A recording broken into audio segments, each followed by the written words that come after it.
प्यारे बच्चों, हिंदी की कक्षा में आपका एक बार फिर से स्वागत है। जैसा कि आप जानते हैं, हम अपना चौथा पाठ चतुर गीदड़ को पढ़ रहे थे और हमने आपका इसको पठन कराया है और व्याख्या भी करवाई। आज हम इसके मुहावरे और शब्दार्थों को आपको लिखवाएंगे, जिसे आप अपने नोटबुक में लिखेंगे। तो एक बार मैं फिर से सारांश इसका बता देता हूँ। पाठ चौथा,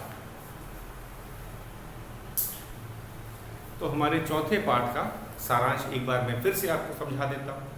उसके बाद हम पाठ के शब्दार्थ और मुहावरों को याद करेंगे, लिख करके याद करेंगे। तो हमारा जो चौथा पाठ है चतुर गीदड़, एक गीदड़ की कहानी है जो अपने और अपने परिवार की रक्षा अपनी चतुराई से करता। वे गलती से एक बार किसकी गुफा में चला जाता था? शेर की गुफा। वह जंगल में भटक गया होता है अपने परिवार के साथ। उसको कोई ठिकाना ढूंढना था। वो भटक करके शेर की गुफा में चला जाता है। फिर क्या होता है, आगे की कहानी आपको पता है। वो बहुत चतुर होता है। जैसे ही वे गुफा में जाता है, गीदड़ी को समझ आ जाता है और गीदड़ को भी समझ आ जाता है कि वे गलत गुफा में आ गए, क्योंकि वो गुफा शेर की थी और शेर जंगल का सबसे भयानक और शक्तिशाली जानवर होता है, आप सबको पता ही। तो उन्होंने अब वे बाहर जा भी नहीं सकते थे, क्योंकि गुफा से बाहर निकलते तो हो सकते था कि शेर उन पर हमला कर देता। वैसे भी बारिश हो रही थी। तो उन्होंने एक उपाय योजना बनाई। उन्होंने एक योजना बनाई कि किस तरह शेर का सामना की।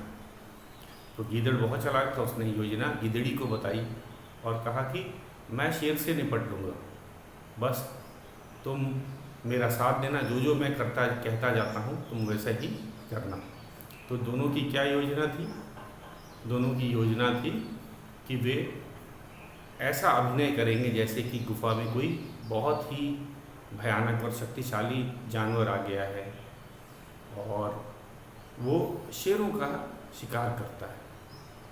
तो योजना उनकी सफल रही। शेर जब गुफा में लौट रहा था अपनी गुफा में, तो गीदड़ और गीदड़ी ने अभिनय करना शुरू कर दिया। उन्होंने नाटक करना शुरू कर दिया। गीदड़ जोर से बोला, जोर की आवाज़ में बोलने लगा, जंजीरा। और जंजीरा जो गीदड़ी थी, उसने भी उसके बारे में काफ़ी डरावनी बातें कही। कहा कि वो तो 30 मार खा।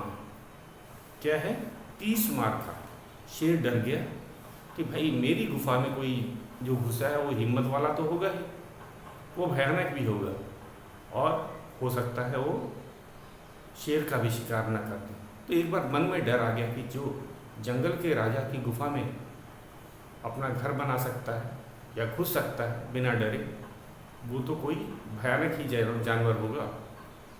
और शेर जब ये बात सुनता है कि गुफा में कोई 30 मार खा रहता है या आ गया है, तो शेर डर जाता है।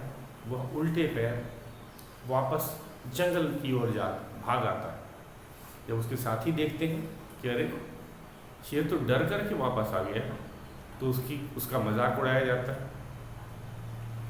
लेकिन बाकी शेर कहते हैं चलो हम भी देखते हैं कि 30 मार खां कैसा होता है और तुम्हें तुम्हारे गुफा तक पहुंचा देते हैं। जब साथियों का पूरा बल मिला तो शेर भी चल गया। रास्ते में शेरों ने की योजना बनाई कि वे भी विशाल लगने के लिए एक दूसरे के ऊपर चढ़ जाते।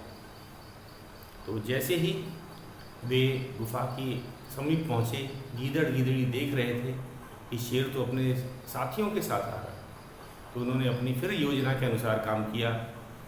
उन्होंने आपस में बात करना ज़ोर ज़ोर से शुरू कर दिया। तो उसने कहा कि गीदड़ ने जंजीरा से कहा कि जंजीरा ये बच्चे क्यों रो रहे हैं? तो फिर जंजीरा ने कहा कि इन्हें शेर का मांस चाहिए। और फिर आपस में वो बात कर रहे थे। इनकी बातें कौन सुन रहे थे? शेर सुन रहे थे। तो गीदड़ ने कहा, जिसने कि अपना आवाज़ काफ़ी रौबीली कर रही थी, उसने कहा कि मैंने आज सुबह ही तो एक शेर का शिकार किया था। तो फिर जंजीरा ने कहा अभी इन्हें और ताज़ा मांस चाहिए, आप जाके बाहर से एक शेर को मार लाइए।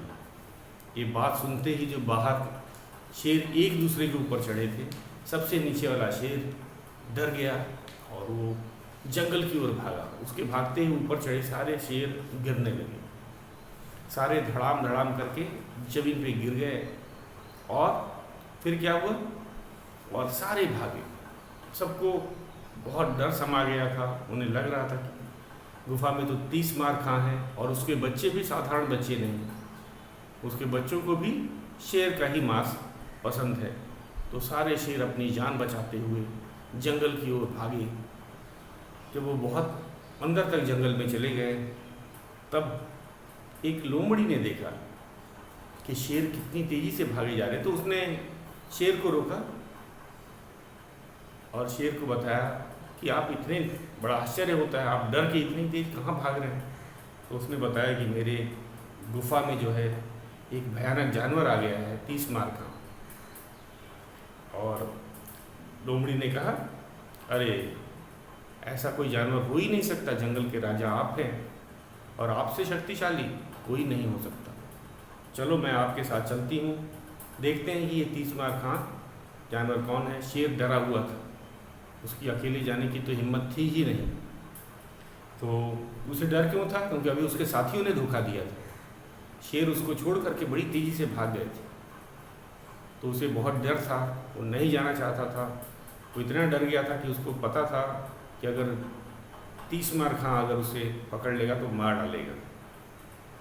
तो लोमड़ी ने कहा आप इतना क्यों डरते हो, आपको डरने की बात नहीं, मैं वैसे शेरों की तरह नहीं कि जो आपको छोड़ के भाग जाऊँगी। और इसका एक और उपाय है, आपको भरोसा नहीं है तो मैं एक हिस्सा आपके शरीर से बांध देती हूँ, अगला हिस्सा रस्सी का अपने शरीर से बांध देती हूँ, तो मेरे भागने का डर ही नहीं रहे। शेर ने भी कहा ये तरीका बहुत अच्छा है, लोमड़ी मुझको छोड़ के भी नहीं भाग सकती क्योंकि वो भी रस्सी से बंधी हुई है। तो दोनों रस्सी से बंध कर गुफा की तरफ पहुँचते हैं। गुफा के बाहर फिर गीदड़ और गिदड़ी दूर से ही देख लेते हैं कि इस बार जो शेर है किसी लोमड़ी के साथ आ रहा है। तो उनको समझते देर नहीं लगी कि लोमड़ी ने जरूर कुछ चालाकी की होगी। तो जैसे ही गुफा के पास पहुंचते हैं तो फिर जो 30 मार खां जोर की आवाज़ से बोलने लगता है। आपस में क्या बात कर रहे होते हो कि देखो लोमड़ी को भेजे कितना देर हो गया है, और वो कह के गई थी कि 2 शेर लाएंगे और एक ही शेर ला रही है, और वो भी मरियल सा शेर। ये बात सुनते ही शेर को समझ आ गया कि शायद लोमड़ी धोखा कर रही है। उनका क्या योजना थी कि कैसे शेर को गुफा तक लाया जाए। शेर बहुत बुरी तरह इस बार डर गया था। वो जान बचाने के लिए जंगल की ओर भागा। जंगल की तो शेर भागा, लोमड़ी रुको रुको कहती गई, लेकिन शेर के रस्सी के साथ कौन बंधी थी, लोमड़ी। तो शेर बड़ी तेज़ी से अपनी जान बचाने के लिए, वो तो बहुत डरा हुआ था, वो जंगल की ओर भाग रहा था। पीछे लोमड़ी रस्सी से बंधी कभी झाड़ियों से टकराती, कभी पत्थरों से टकराती, और उसकी जान चली गई। और शेर कभी भी उस गुफा की तरफ लौट के नहीं आया, क्योंकि वो इतना डर गया था कि अब वह कभी भी किसी के साथ भी उस गुफा तक नहीं आता। तो बच्चों, ये थे हमारी कहानी का सारांश।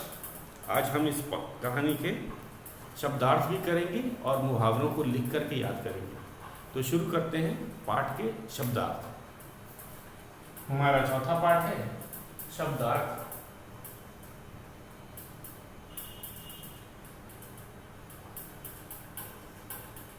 पहला है हमारा भटक रहे। इसे आप अपने नोटबुक में लिखेंगे और याद भी करेंगे। इसे आपको अपने नोटबुक में लिखना है और याद भी करना है।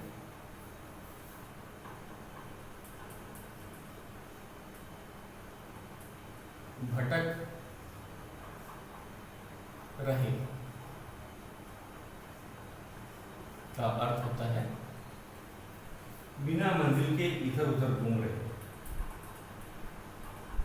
बिना मंजिल, बिना मंजिल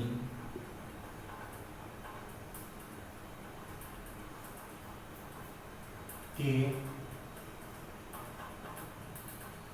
इधर उधर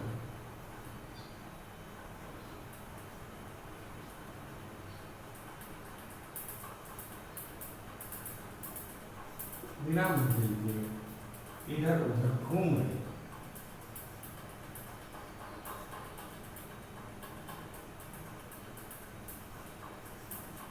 तो भटकना का अर्थ होता है बिना मंजिल के इधर उधर घूमना। हमने पाठ में भी देखा था, पाठ के शुरुआत में, जो गीदड़ था अपने परिवार के साथ भटक रहा।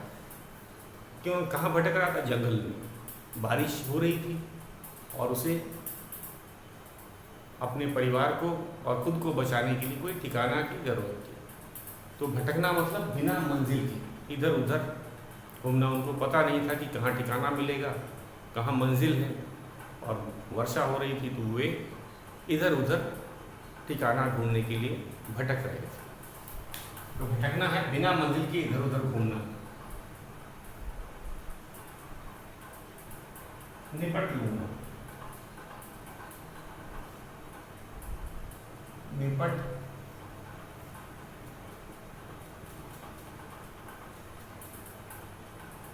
लूंगा। निपट लूंगा का अर्थ होता है भुगत लूंगा। भुगत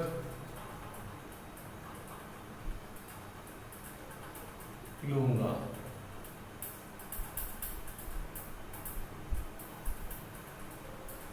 तीसरा है, जब निपट लेना मतलब है भुगत लेना। जब गिदड़ी ने कहा ये तो शेर की गुफा है, वो आके सबको मार के चला जाएगा, हमारे परिवार को, तुम्हें, हमें, बच्चों को, तो उसने कहा चिंता मत करो, मैं शेर से निपट लूँगा, मतलब भुगत लूँगा। मतलब मैं उसका उपाय जानता हूँ। निपट लेना मतलब भुगत लेना, सामना करना, आम भाषा में कहते सामना करूँगा या भुगत लूँगा। तीसरा,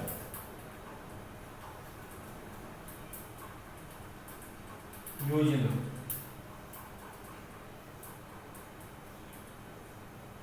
योजना का अर्थ होता है कुछ करने की सोच या व्यवस्था।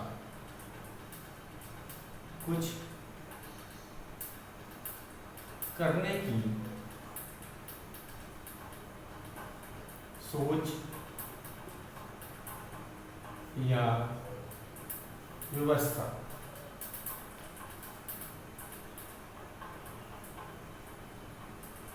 कुछ करने की सोच या व्यवस्था। जैसे इस पाठ के अनुसार इसका अर्थ बताया जाए, ये जो गीदड़ था उसने एक योजना बनाई थी। उसने सोचा था कि अब तो बाहर जा नहीं सकते, पूरा परिवार भी गुफा में है, शेर आने पे हम कैसे बचा जाए। तो उसने एक योजना बनाई थी अपनी और अपने परिवार की रक्षा। तो योजना कैसे हो सकती है? कोई कुछ करने की सोच या फिर व्यवस्था। उसने सोच रखा था कि जैसे ही शेर आएगा तो मैं ये बोलूँगा, 30 मार खां और जंजीरा की बातें चलेंगी, सुन करके शेर डर जाएगा। तो योजना किसे कहा जाता है? योजना। कुछ करने की सोच या व्यवस्था, कोई व्यवस्था करना, कुछ सोच भी हो सकती है वो। चौथा है हमारा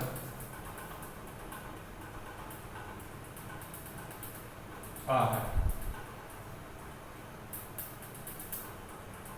आहट का बहुत आसान है, चलने की आवाज,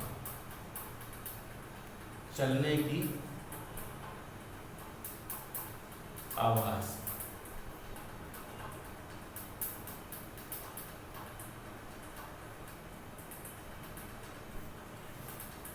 तो जैसे कि इस पाठ के अनुसार भी हम कहा जाए, गुफा के बाहर ही आहट होती थी, वैसे ही गीदड़ और गिदड़ी सतर्क हो जाते थे, वे बाहर देखने लगते थे कि कौन आया। तो आहट होते चलने से जो आवाज़ होती है, खासकर अगर जंगल में चला जाए तो पत्तियों, सूखी पत्तियों पे अगर पैर रखा जाए तो आवाज़ होती है। तो गुफा के बाहर भी शायद कुछ ऐसी ही चीज़ें थी कि कोई भी जानवर गुफा के बाहर आता था तो उसकी आहट अंदर सुनाई देती थी और गीदड़ और गिदड़ी सतर्क हो जाते। तो आहट होता है चलने की आवाज़। तो चलने की कैसे आवाज़ आएगी? हो सकता है ज़मीन पे पैरों के चलने की आवाज़ आती है, या सूखी पत्तों पे आवाज़ आती है, उसको आहट बोला जाता है। ये चलने की आवाज़ को आहट कहा जाता है। 5 भयानक। भयानक, भयानक का अर्थ है डरावना।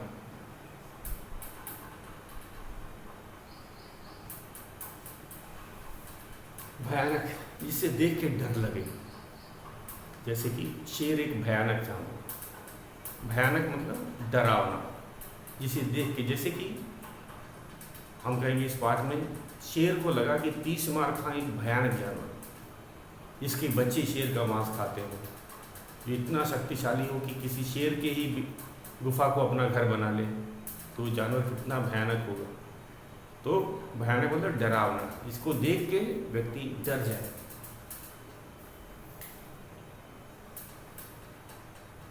फिर है शक्तिशाली।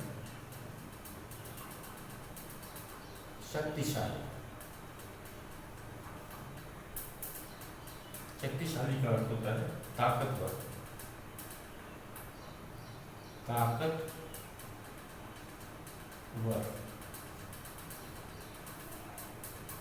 तो भाई शक्तिशाली। हम शेर की बात करें तो शेर तो सबको भयानक और शक्तिशाली लगता है, क्योंकि शेर देखने में भी बहुत डरावना होता है। अगर शेर को दिखा दिया जाए तो कितने लोग डर जाते हैं। ताकत तो बाद में देखेगी। शेर का चेहरा, शेर का जो आकार, उसके पंजे, उसके दांत देख के ही लोगों को भयानक लगता है, और वो शक्तिशाली भी होता है। वो कितने बड़े से बड़े जानवरों का भी शिकार कर लेता है। तो इसलिए शक्तिशाली को होता है ताकतवर, जिसमें ताकत हो। भयानक जो डरावना दिखे। तो उदाहरण के तौर पर शेर है, देखने में भी भयानक होता है और शक्तिशाली तो होता ही है, तभी तो जंगल का राजा कहा जाता है। जीव। जीव ये नया शब्द है। प्राणी। जीव मतलब जिसमें जीवन हो। जीवन का अर्थ होता है जिसमें जीवन हो, या हम आम भाषा में प्राणी, जिसमें प्राण हो। प्राण और जीवन तो एक ही होता है। तो जब उसको लगा कि, शेर को लगा कि उसकी गुफा में कोई भयानक जीव आ गया। जीव मतलब जानवर, प्राणी, जिसमें जान हो, जिसमें जीवन हो। तो जीव ये नया शब्द है। जीव से का अर्थ होता है प्राणी। जीव का अर्थ होता है वह वस्तु जिसमें जीवन हो। जीव मतलब वह वस्तु जिसमें जीवन हो, हम उसे प्राणी भी कह सकते हैं। पाठ के अनुसार अगर कहा जाए तो गीदड़ को लग रहा था कि कोई भयानक और शक्तिशाली जीव उसकी गुफा में चला गया है, जिसका नाम 30 मार खां, और उसके साथ उसके दरबारी भी हैं, जैसे कि जंजीरा, और बच्चे भी हैं। तो परिवार के साथ वो जीव रहता है। जीव मतलब प्राणी या जानवर या जीव जिसमें जीवन हो। जीव का तो ये 7वां था हमारा। 8वां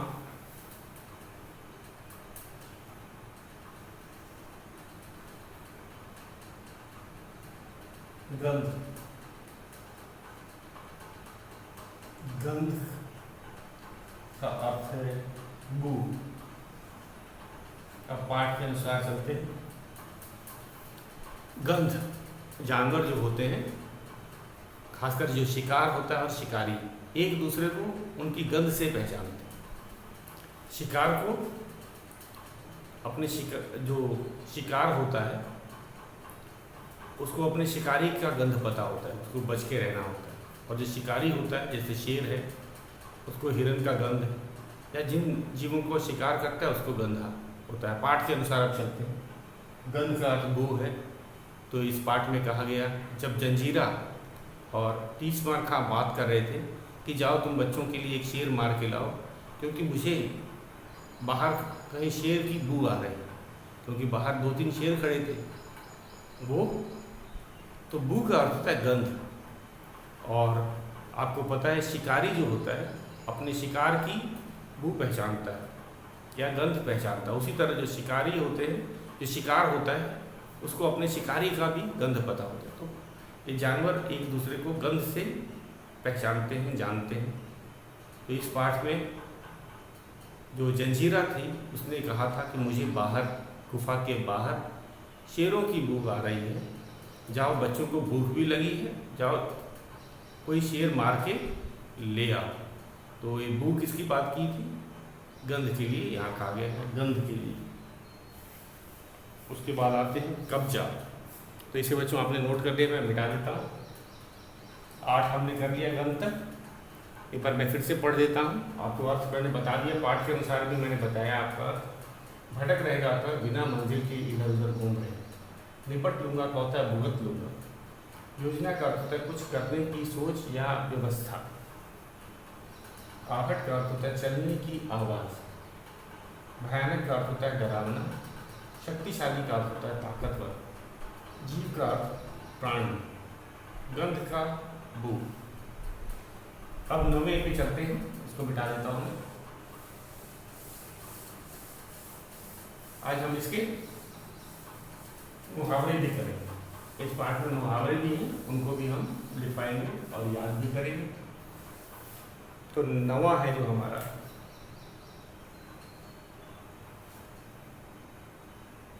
कब्जा। कब्जा, कब्जा का अर्थ होता है अधिकार। अधिकार। कब्जा का अर्थ होता है अधिकार। जैसे पाठ के अनुसार अब चलते हैं कि कब्जा क्या होता है। हमने देखा कि जो गीदड़ था उसने शेर की गुफा में अपना घर बना लिया था, कब्जा कर लिया। अब गुफा किसकी हो गई थी? गीदड़ की, और शेर गुफा के बाहर था। तो कब्जा करना मतलब अधिकार जमा लेना। तो हमने देखा इस पाठ में कि शेर की गुफा थी, वो गीदड़ के कब्जे में आ गई थी। अब उसमें उस गुफा पे किसका अधिकार चलता था? गीदड़ का।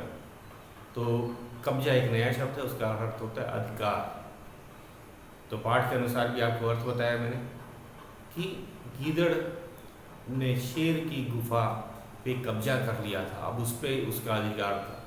शेर गुफा से बाहर था, अब उसने कब्जा किया था, अपना अधिकार जमा लिया था। अब शेर गुफा में नहीं आ रहा था। तो ये हमारा 9वां। 10वां है सिरा। सिरा, सिरा का अर्थ होता है किनारा। किनारा। अब ये नदी का किनारा या समुद्र का किनारा नहीं है। अब जरा इसमें सिरा का देखिएगा अर्थ क्या होता है। जैसे रस्सी के 2 सिरे होते हैं, 2 किनारे होते हैं। पाठ में भी हमने देखा था कि जब शेर बहुत डर गया था, उसकी हिम्मत नहीं हो रही थी अपने गुफा में जाने की, क्योंकि उसके साथियों ने उसे धोखा दे दिया। वे इसको छोड़ के भाग गए थे और वो बहुत डरा हुआ था। तब जो चालाक एक लोमड़ी थी उसने बताया कि मैं आपके साथ चलूँगी। शेर को तभी भी विश्वास नहीं हो रहा था। उसे डर था कि जब शेरों ने साथ नहीं दिया तो ये लोमड़ी क्या साथ देगी। तो लोमड़ी ने शेर को भरोसा दिलाया कि मैं आपको छोड़ के नहीं भागूंगी। अगर आपको भरोसा नहीं है तो एक रस्सी लेते हैं। तो रस्सी के किनारे पे, जैसे कोई रस्सी है तो इसके 2 सिरे होते हैं, एक सिरा यहाँ पे होगा, एक सिरा यहाँ पे होगा। तो हर रस्सी के कितने सिरे होते हैं? 2 सिरे। तो ये रस्सी के किनारे को सिरा भी कहा जाता है। तो ये आप समझिएगा, रस्सी का जो किनारा होता है वो सिरा कहलाता है। तो हमने पाठ में देखा कि लोमड़ी ने एक सिरे पे खुद को बांध लिया था और दूसरे किनारे पे, दूसरे सिरे पे शेर को बांध दिया था। क्यों? क्योंकि शेर डर रहा था कि लोमड़ी उसे छोड़ के ना भाग जाए। तो सिरा का यहाँ पे अर्थ है किनारा। ये रस्सी के दोनों छोर को सिरा कहा जाता है, ये नदी का किनारा नहीं। समझ आया सबको? अब आते हैं अगला, मरियल सा। क्या है? मरियल, मरियल सा। मरियल सा का अर्थ होता है कमजोर, मरे जैसा, कमजोर,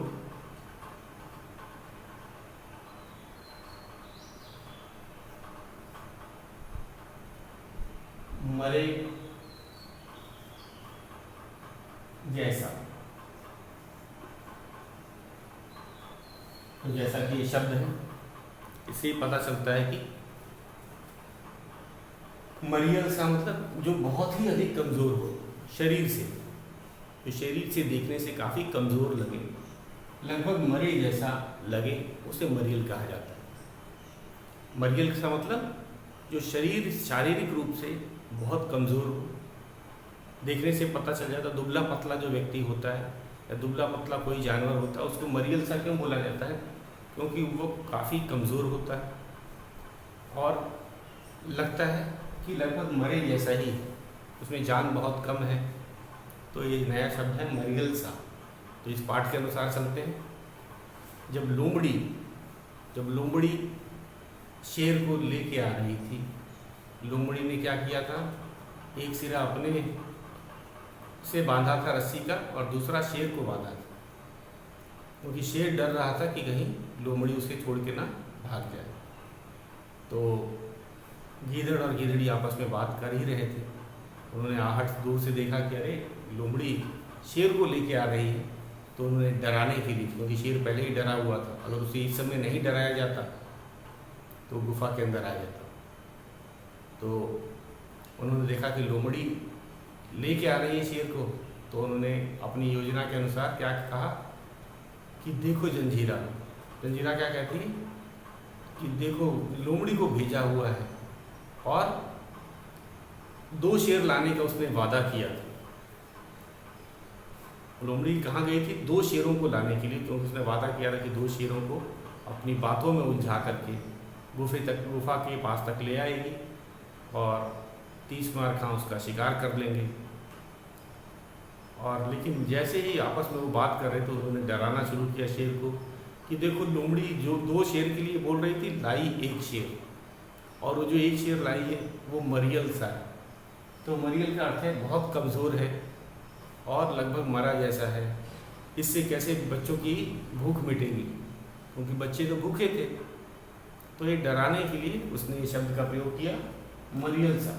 तो शेर ने जैसे ही सुना कि मुझे मरियल सा कहा जा रहा है, मतलब कि मेरे उसके अनुसार शेर खां इतना भयानक जानवर है कि वो मेरे को, इतने बड़े शेर को भी देख कर बोल रहा है कि देखो एक ही शेर आया है, वो भी मरियल सा, जिसमें जान ना हो, मतलब कि उसकी तो मौत निश्चित है। शेर इतना डर गया और जैसे उसने अपने आप को सुना कि मुझे मरियल सा बोला जा रहा है, तो काफ़ी डर गया। उसको पता चला, उसको लगा कि जब वो शिकारी कितना खतरनाक होगा जब उसने मुझे मरियल सा कहा है। और मरियल सा कमज़ोर को कहा जाता है, मरे जैसे को कहा जाता है। तो ये था हमारा शब्दार्थ। तो बच्चों ये थे हमारे शब्दार्थ। इन्हें आपको अपने नोटबुक में लिखना है और इन्हें याद भी करना है।